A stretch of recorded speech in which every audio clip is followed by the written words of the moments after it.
she leans back in her chair, she smiles, and she says, "You know, Gary, you can have it all. You just can't do it all on your own." I've known that for back then it was 17 years, but here, finally, a very successful lawyer is telling me, Love and it. I'm like, Love "You it. said it. That's it. You just hit the nail Well, on the head." welcome to Be Your Own Boss. Today, we're talking about what it really takes to build a successful business without letting it take over your life. My guest is Gary Mitchell, an entrepreneur, author, speaker, and business coach who has spent more than 2 decades helping law firm owners and other professional service leaders grow with greater clarity, freedom, and purpose. Gary's path has taken him from theater and political campaigns to building national events and coaching entrepreneurs. In this conversation, he shares why the best business owners focus on their strengths, build the right team around them, and stop trying to do everything on their own.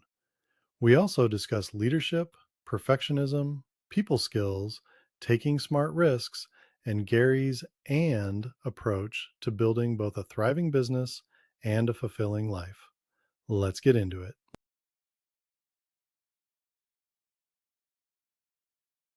All right. Welcome to another installment of Be Your Own Boss. I'm your host, David Gamble.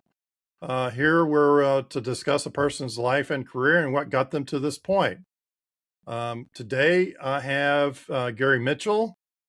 He is a founder, law firm architect, business coach, author, and speaker. Greetings and welcome, Gary.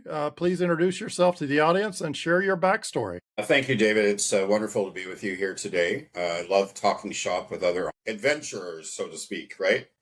Being your own boss. I can't think of another a way to make a living or live life. Okay, I'm going to give you the Coles notes on the background. I guess it was about 34 years ago. Yeah, 34 years ago and a bit. I started my first business out of Toronto. No experience, no business school. In fact, I went to school for theater, graduated. But I just had an entrepreneurial bent. Someone gave me an idea, and I built a national event with national marketing partners, big companies, and national media coverage, including the Canadian equivalent of 60 Minutes. Okay, the show is called W5. Like, it's solid journalism, right? Anyway, Right. I was very proud of that. That brought me to Vancouver. And I had to be honest, David, with all the traveling I've done throughout the US, Canada, and the world, I looked around and went, what am I doing living in Toronto? So I moved out to the coast. And within a short period of time, I re-engaged with another one of my passions, politics. Volunteered, campaigned, and as soon I found myself going up for a nomination to become a candidate for parliament. Nomination would be like your primaries in the U.S. to run to be the candidate, right? So I won, and there I am, the candidate, and putting my money where my mouth was, so to speak. It was one of the most amazing experiences of my lifetime in so many ways. I won't hover on that. I'm glad I lost, and I truly mean that. I'm glad I lost. The following election, I found myself in the position of running a nomination for a lawyer with no experience. We had so much fun. It was basically I had to drop everything else I was doing with my business and focus everything on the attention. He won the nomination. Then I ran his campaign. I coached him as a candidate. He had the most amazing transformation. I mean, this was a highly intellectual. He still is highly intellectual. Double major or double masters, geology and law. So talk about, double whammy intellectual, head smart. But like a blank canvas, like an artist working with a blank canvas. It was an aha moment in my life, David. I had always been the guy, right? And now I was the one behind the curtain, the one behind the guy. And to watch another human being go through a transformation on that level, due in part to my advice, my guidance, and my direction, was just the most amazing thing. At the same time, his best friend, a lawyer, suggested after he'd seen what I'd done with his friend that I really should take a look at working with lawyers. They really needed help with the business side, the people skills of the business side of law, not the lawyering side. I'm not a lawyer, never have been. And I was like, really? After I picked my jaw up off the pavement, I began about 9 months of research, what was going on in the UK, Australia, US, and Canada in the legal industry. Not a lot. I have to say, like I was definitely an early adopter, one of the first lawyer coaches to come about. Serendipitously, the first chapter of the Legal Marketing Association outside of the United States was being formed in Vancouver. I went to the meeting, networked, met a ton of veteran legal marketers from the US coming up to speak at this event. Within a few months, I was asked to join the board. And, my first article was published and my first client within a couple of months thereafter. And 20 years later, my fourth book was just published last month. We'll dive into some of the principles of this. They're not only applicable for lawyers, they're applicable for all business owners, entrepreneurs, and founders. So here I am with you and happy to go in whatever direction you want to take the conversation. You pointed out the fact of you said theater and you said acting. Did that have an influence on kind of being more outspoken? Do you feel Well, like that I had an think influence on so. that? I think so. More importantly, it was just another factor. When I go back and look and reflect from, say, high school on, Yeah. all my interests were around the study of people. So theater, history, sociology, politics, all of it. So It's in it's effect, it's my human whole life, interaction, right? It's human that it's interaction, human human interaction, relationships. psychology, sociology. So I can see the path now. I mean, I didn't choose this path. It was chosen for me, but I can see how it came together, right? Like people have always they still do. I'm always like when I'm at the airport, I just I have no problem going early and just sitting and watching people. It's Yeah, just yeah. fascinating. Okay. My So I think more than the being outgoing, because I think I was outgoing before theater. Um, that's just a personality, and you don't have to be outgoing to be entrepreneurial or successful in business. By the way, I have had many introverts successful clients. But I think the most important thing about the theater is you really have to study people.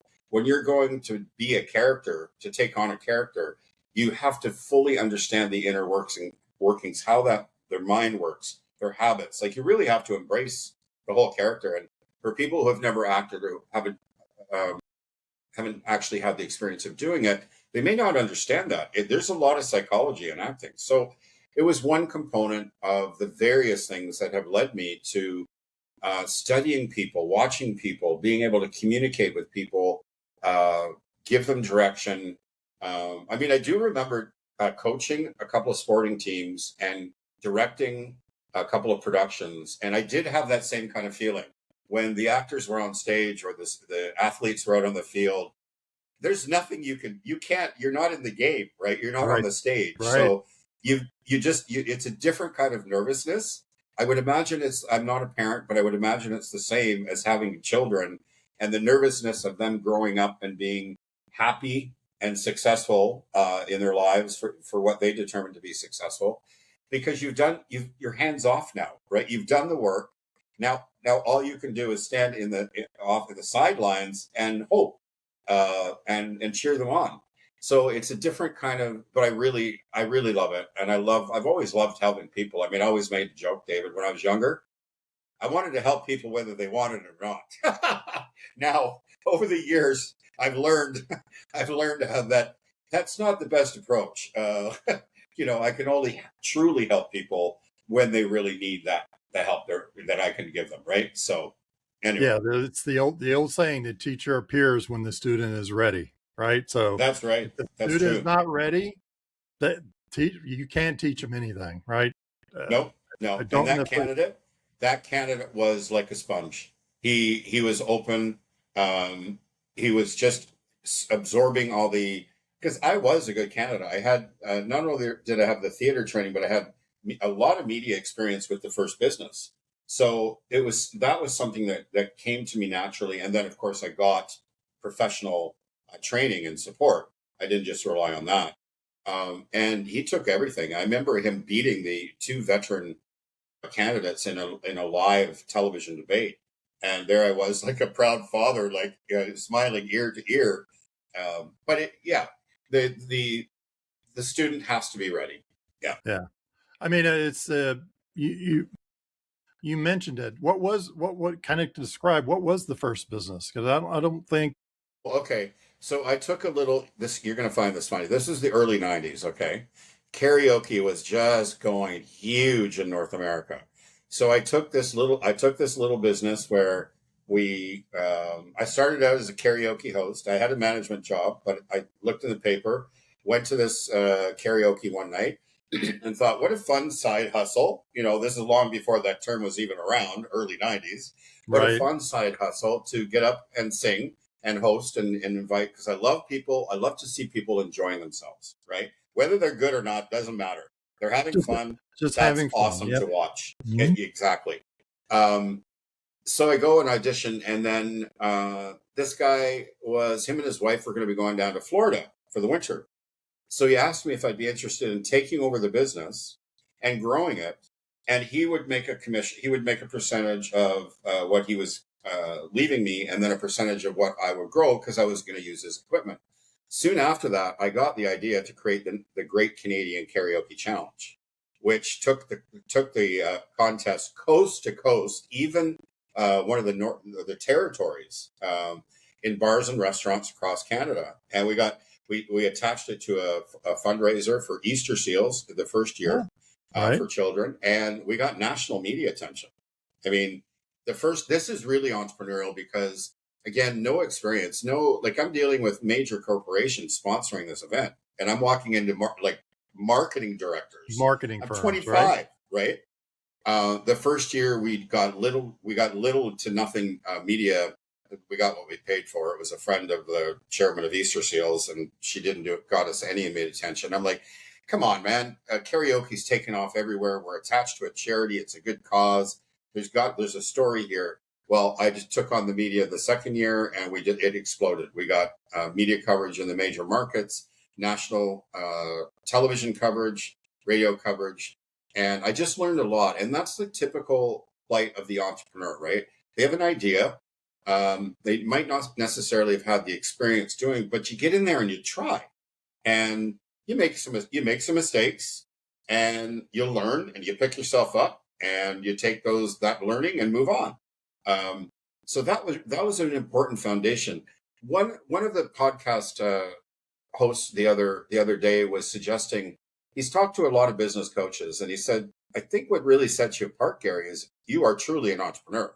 You're not just a business coach, right? You're not just giving advice as a coach. You are giving advice as a real entrepreneur. And I actually think of myself as a serial entrepreneur. I can't not do this. I love to build, and I love to grow. So now I'm in a position for the last 20 years where it's not just about me building and growing. I get to help my clients build and grow every day. And it's just awesome, you know? Well, yeah, and then that's a good statement. It's kind of entrepreneurship is basically looking for the need to fill, right? If That's right. there's a need, you're going to fill it, which is kind of helping somebody, but it's Yeah. not necessarily selling a product. It's selling the idea, Providing a solution. right? Right. Yeah. Providing a solution. That's right. A solution by way of product or service to a need or challenge. Yeah. All right. So how did how did the karaoke job feed into the politics?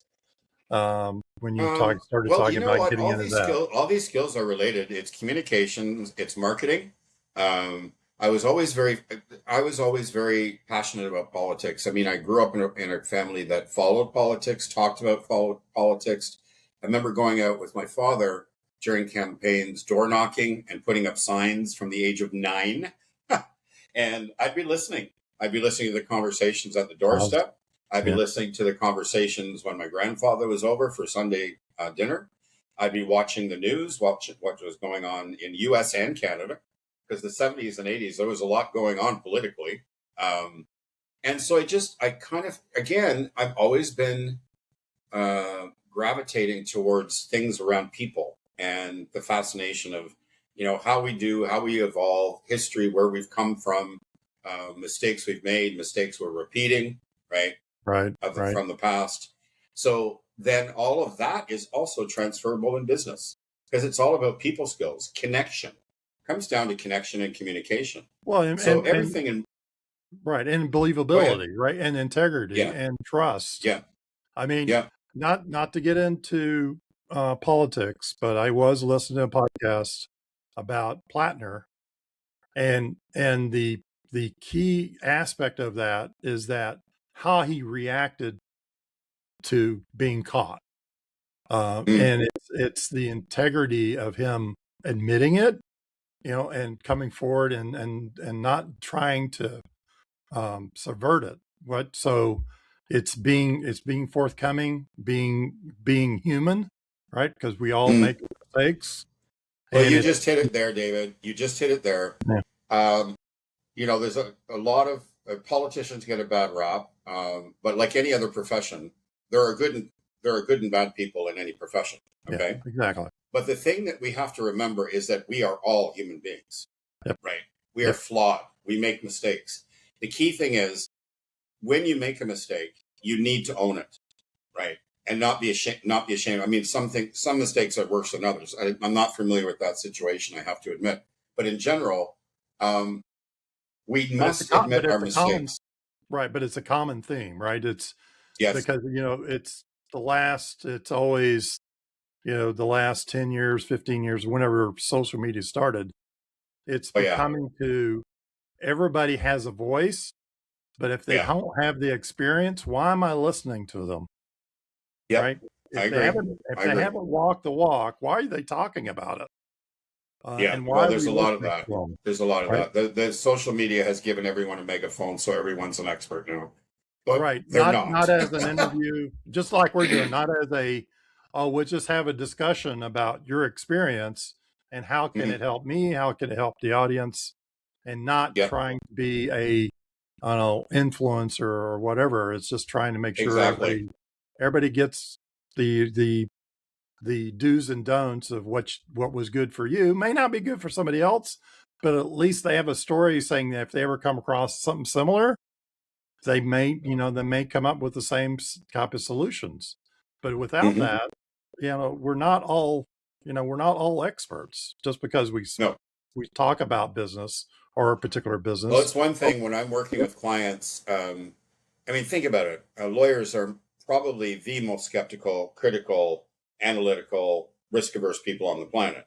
Um, I would never BS. If a lawyer asks me a question in a coaching session or in a yeah, presentation yeah, and I don't know the answer, I do not BS. I said, you know what? I don't know, but I'm going to find out for you because I'm connected to a lot of other professionals serving the industry. And I'm not going to try and do something that I'm not an expert in. I stay in my wheelhouse. I'm good at what I do. But if I'm asked to go outside of that, then I bring in other professionals. Um, there's no way I'm going to like. First of all, I also love what I do, right. and some of the other things that lawyers might ask me to do, I don't like. And like anyone else, and I tell this to my clients, if there's a task on your plate that you're not really fond of, you are going to procrastinate, and you are never going to be good at it. So that leads us back to the book and the whole philosophy. Okay, lawyers, like many entrepreneurs, especially when they're starting out, try to be all things to all people. They try to do all the tasks. I have to nip that in the bud right away. I'm saying, like, from the very beginning, doing a SWOT analysis, strengths, weaknesses, opportunities, and threats.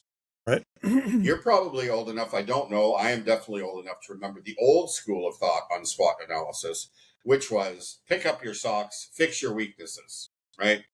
Well, one of my favorite business gurus, leadership and operational business gurus, Steve Jobs, comes around along and he turns that theory upside down. He says, no, no, no, no. Forget your weaknesses. Focus all of your attention on your Strengths. strengths and master them. And I've taken that to the next level. And I suggest to my clients they become a Jedi. I like to Right. use little acronyms, and no one Right. can, everyone understands Star Wars. I mean, everyone on the planet. So, and it really makes sense because I use it, I do it in my own business, and it's such a relief. I mean, this is the end approach. focus on your strengths, build an amazing team around you who will naturally fill the gaps left open by your weaknesses, and you're going to get freedom from that. The very act of doing that, you're taking things off your plate that you shouldn't be doing in the first place, freeing you up to do more of what you love and what you're great at. And then you're getting people who are much better at those tasks than you are filling. So you're going down the growth model and freedom model. There's the and approach in a quick nutshell. This and that. And in some cases, David, there's this and this and this and this. And it all makes sense to be doing it at the same time because it's all related. It's not like, oh, I have to do this and focus on this. They're separate things. They might be separate things, but they're all intertwined, right? Right. But you So don't have to, that's like a you said, don't have to do all of it because you may no, not that's be a the that's the best thing. at The marketing. challenge with lawyers is that they are highly intelligent and they can do a lot of things. Okay. They are much higher functioning human beings than the average. But I always say to them, just because you can do it doesn't mean you should be doing it. No, no. Well, engineers are the same way. Engineers are very logical. And as soon as they hit that non-technical aspect, they think they can wire it to where it works. And if Right. Yeah. so, they try to apply the same principles to business, And, and and it falls. there's there's a very important fact because when you think about it, uh, similar like other professional services who are highly intelligent, accountants, architects, engineers, lawyers, doctors, dentists, they're practitioners. They're very intelligent and focused on the art of what they do or the craft of what they do. That takes a certain type of mindset and skill set and personality traits. But here's the thing: that mindset, that skill set, that those set of personality traits are diametrically opposed to those of an entrepreneur. Completely opposite. Yeah, I yeah, work with my clients the whole chapter on the lawyer mind versus the entrepreneur mind, left brain functions versus right brain functions. And a lot of your audience would understand this. The left brain functions of critical thinking, analytical, the technical, right? The right brain functions of creativity, empathy, communication, innovation, opportunity seeking, taking risks. This is yes, so. This yes. is the going back to the Well, study of you said people. risk taking. Yeah, Businesses today in at least the U.S. At least the bigger ones, they're risk averse. yeah, They're really yeah. not willing to But do I'm not something working with big abnormal. business. I'm Yeah, working with small business and yeah, entrepreneurs, and we do take risks. We yeah, do. yeah, Um, no, you're right. The big businesses, and I think that's a lot. That's a lot to do with what's going on in the world. And we won't dive. We won't get off yeah, our yeah. train of I thought. just But yeah. yeah, I understand the different cycles within business, right? I mean, in the '80s, big business was taking tons of risks. Think about Yes. IT and the whole tech, right? Yep. Apple, Microsoft, they were taking huge risks. Um, but I understand whether or not. But I want to focus on my little niche because I don't work with big companies. I work with entrepreneurs and small business owners who, in both the U.S. and Canada, account for over 80% of our GDPs. Right. Right. Right. So this is actually I've adopted this as a mission, David, to shout out to the world, entrepreneurs, small business owners. You can build a very successful business and have the freedom in your life to enjoy the fruits of your labor. You Right. can Right. with the right strategy, with setting the intention. You know, part of the reason, the inspiration for how all this come together, because it's nothing new. I've been watching the carnage and the burnout and the stress and the anxiety for 20 years. But I was interviewing this highly successful tax lawyer from Long Island, New York, towards the end of 2023. Lovely woman, interviewing her, and get this, okay? First of all, she was a woman, and a woman at the latter stage of her career. So if you look back at the age, she was growing her own law firm.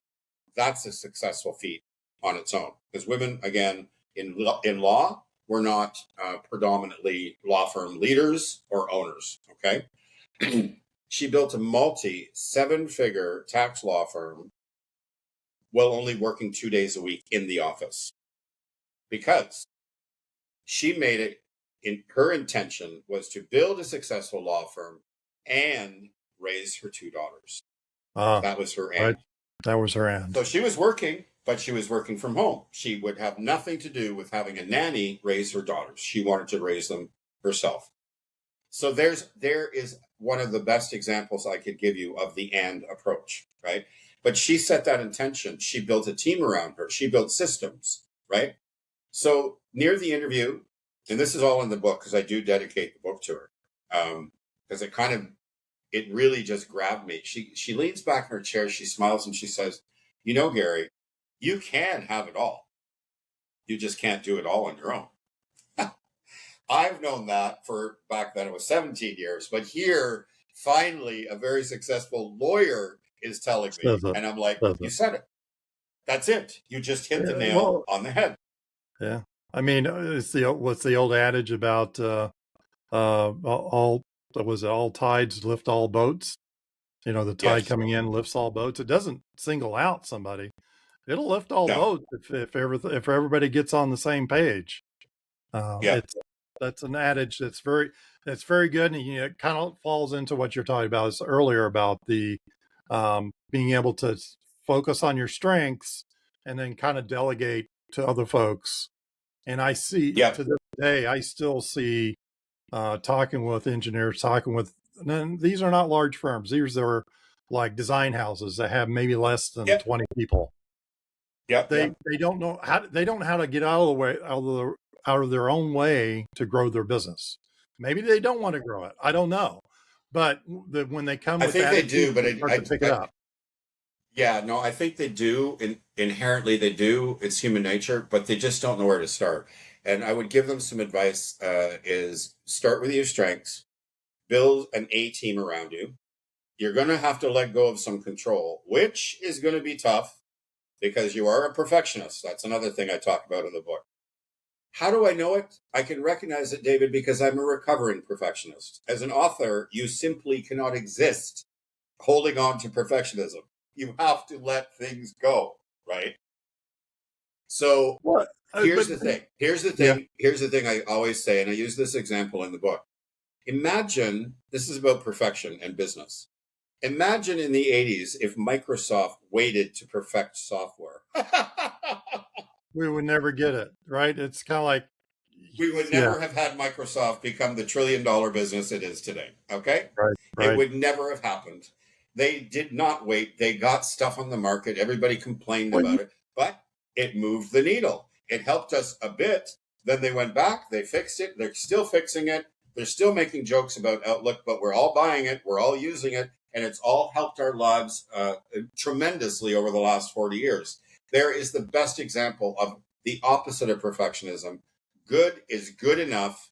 Get it out there. You can always improve it. That's that's that's my that's life. My thing. I can. yeah, same way with But engineers. We oh don't want yeah. to put a design or package out until we're like Nat's ass on the design. I'm like, dude, But there. Okay. But I put out, understand.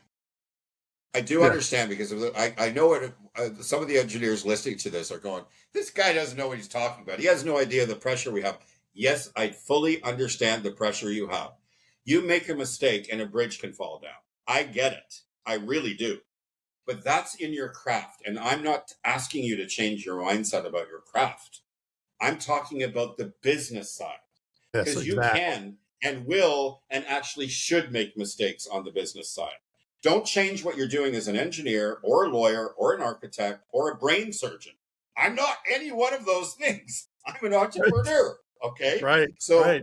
I'm not crazy. I know what I'm talking about. You be the best damn engineer you can. And if you have no interest in becoming a great leader, then hire a great leader and help get them to help you build the team around you to grow your business. That's Exactly. the best advice I can give any Some, professional service provider, right? Sometimes they Like, can't get out of their own way. They just can't get out of their own way. well, that's And human. I mean, I've done that many times. You know what?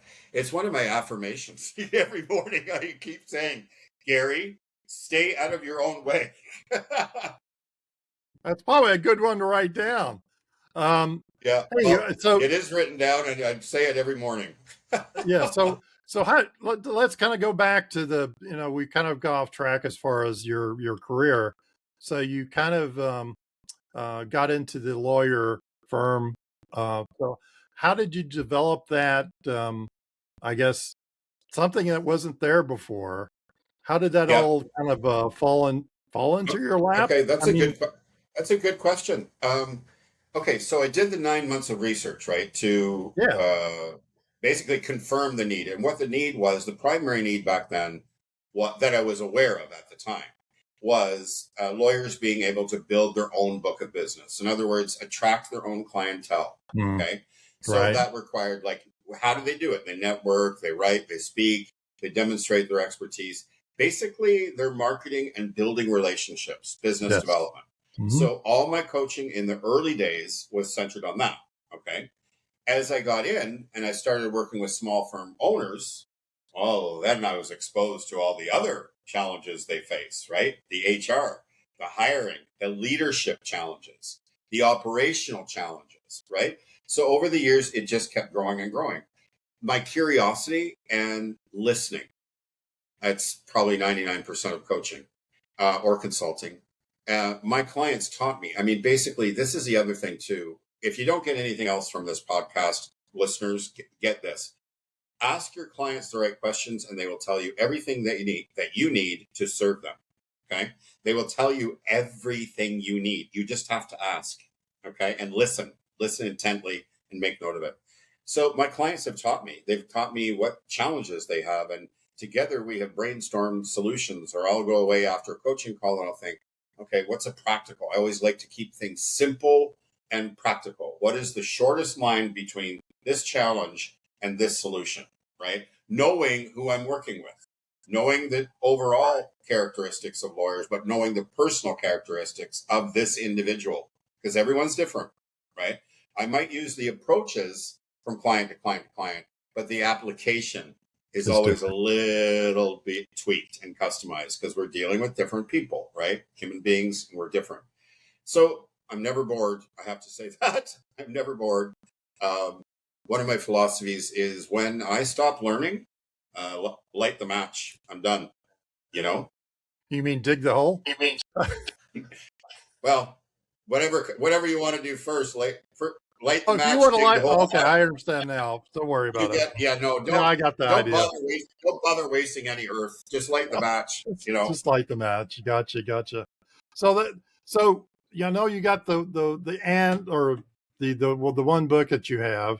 Yeah. Kind of tell me about the future and book. So what is the next Okay. challenge for you that you're going after, and how's that developing? So what I'm doing is I'm expanding on the and approach. We'll be having the companion workbooks up on the website within a couple of weeks. I'm doing a LinkedIn Live event on July 28th. I don't know that this podcast will air before that. Probably not. And what I will be doing is going through some of the strategies, like deeper dive than what we talked today on actually how to do these things. And I'll be introducing the AND approach law firm growth mastermind coming up in the spring or in September. September, At yeah. the same time, I will be introducing the AND approach app. So for those lawyers who are more like a DIY, right? They'll have the app, they'll have the books, the companion workbooks. They can have the one-to-one premium coaching with me if they really want that extra focus, or they can do the mastermind group. So I basically want to get just the content, the strategies, the proven mythology out there for as many people as possible. Now, having said that, the next stage will be broadening that out to work with all professional services firm owners. Okay, so all professional services entrepreneurs looking to grow their firms. I have done a little bit of work with engineers in the past, many years ago. So I do know what you're talking about. When I went to do a presentation at the firm, it reminded me of the first time I spoke in front of lawyers. It was very much the same. Poker face, no reaction, no feedback. They're It studying was like, you. They're like, can I trust yeah, this guy? exactly. What is this Gary Yes, coming from? Exactly. Absolutely. Analytical, critical. Absolutely. Yep. Thank God Yeah. I had the political experience, so I had thick skin. Yeah, you kind of have to do So I that, will right? You kind be. of have to cut through that red tape. Oh yeah, like you Yeah. just I mean, I am confident. I know what I'm talking about because I've worked with enough clients. I've seen the results, right? It is practical. I know there's people that are skeptics. There always will be, and that's fine, right? It's part of. That's another thing. I mean, the skills that it takes to be a great engineer, I don't want to take away from that. That's what No, makes them a great no. engineer. It's the same with the lawyers. That's why we hire them. So I'm not criticizing them at all. I'm just suggesting what I have is different and can help them grow a business. I'm not trying to be an engineer. Yeah. They maybe want to rethink trying to be an entrepreneur unless they can adapt the entrepreneur skill set, mindset, and approaches, right? And some of them can without help, but a lot of them probably would do with a faster path if they actually got some support and help in doing so. I mean, it's interesting. Have you ever considered, and this is fascinating because a few years back, I don't know how long ago it was, actually, it was right before the pandemic. I was actually thinking about getting into improv. We have a local Oh yeah, theater, improv. And I thought that would be an excellent idea to kind of hone the relationship skills. Because as an engineer, like you said, everything you mentioned before about introvert, watching folks, kind of being very meticulous about how people react. I'm every time I go out, I'm a people watcher, just like you. And yeah, it's kind of like I probably can go on for another 20 minutes about something that happened, when I was out today. But yeah. going back to improvising, you talk about the questions.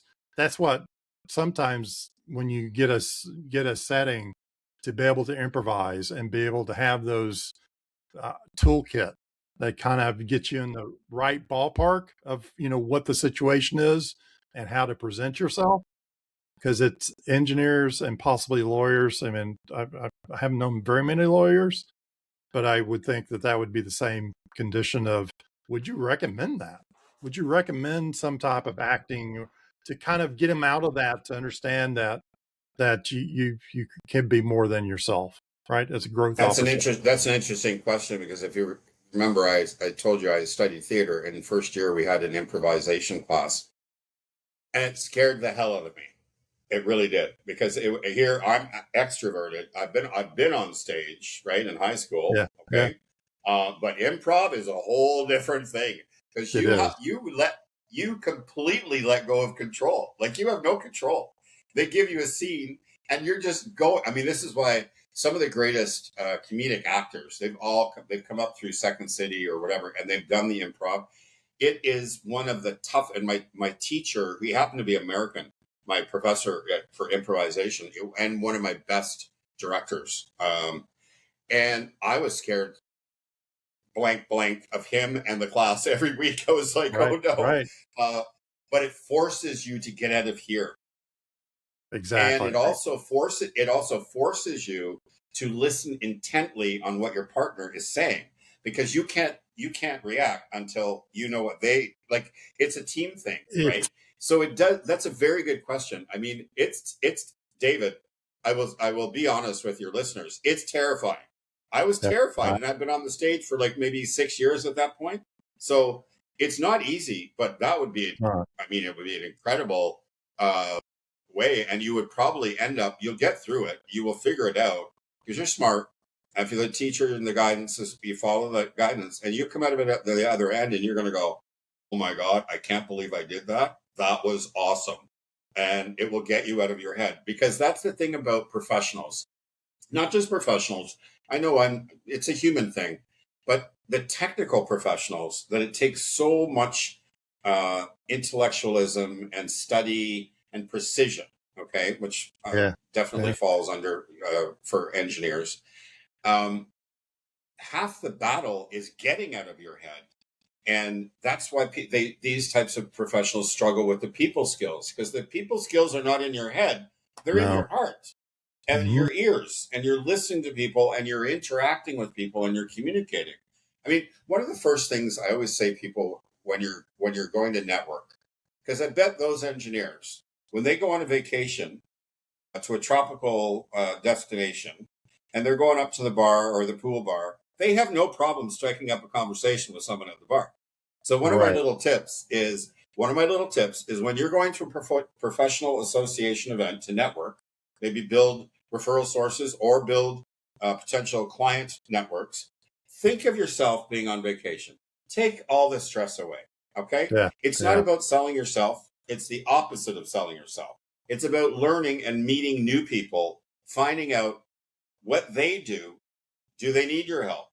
Could they introduce you to Exactly. someone who needs your help? It's not selling you. It's not about you. It's about them, right? Like you're on vacation. What's the first question? Where are you from? That's the first natural question you always Yes. ask when you're Yes. away from home and Yeah. you're meeting people. So this is the kind of coaching I give. It's very practical. It's very down to earth. Everybody can associate with that, right? Pretty much everybody, Yeah. right? Well, I'd like to keep things simple because simple works. Simple's not always easy. Like the end approach, it's simple. It's a simple approach. It's not easy it's not because easy. we are dealing with human beings on both Yep. sides.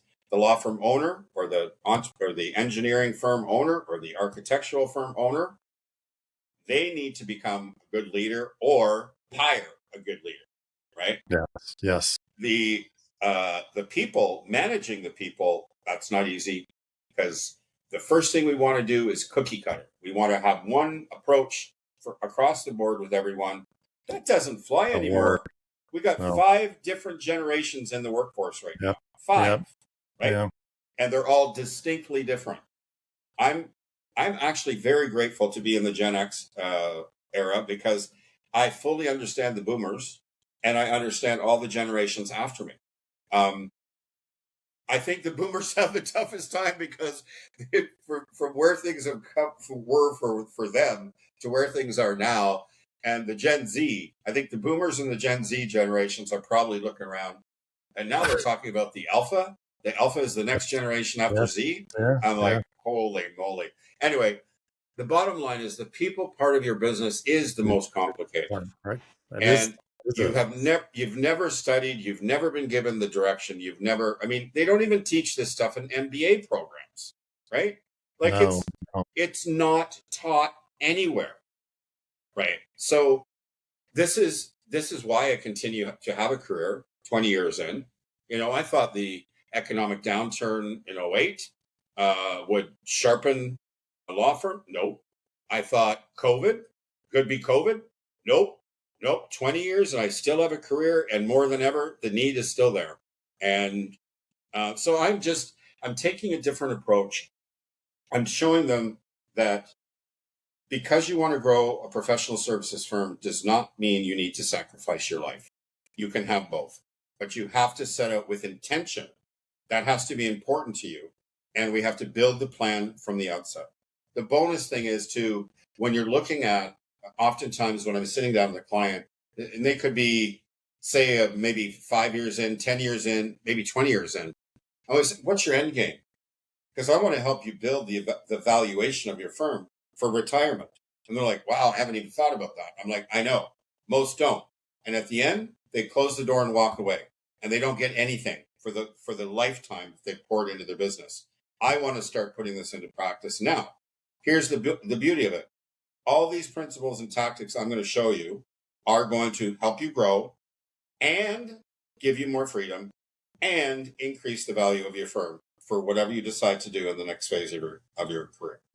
Sounds good. And Gotta say it. It's but I gotta say that it's been a very good talk with you, Gary. And I yeah, look forward to the book. And yes, I think that our this recording will be after after the yeah. August time frame, after your July 28th live stream on LinkedIn. But we can, if you do have a link to the after the recording, I'll be glad to put it down and below.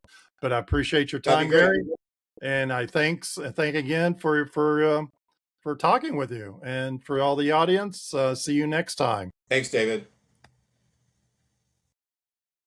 That's a wrap for this episode of Be Your Own Boss. A big thank you to Gary Mitchell for sharing his journey from building businesses and working in politics to helping professional service leaders grow with more confidence, clarity, and freedom. One idea that stands out is this: you can build a successful business and still have a life outside of it, but you can't do it all on your own. Focus on what you do best, build the right team around you, and don't let perfectionism keep you from moving forward. If this conversation gave you a new perspective on leadership, entrepreneurship, or getting out of your own way, be sure to share it with someone who could use the encouragement. If you enjoyed this episode, subscribe on Spotify, Apple Podcasts, and YouTube so you never miss a new conversation. We'd also love to hear from you. If you have questions, comments, or ideas for future episodes, reach out anytime at info@gnggdesignllc.com. Until next time, keep designing your life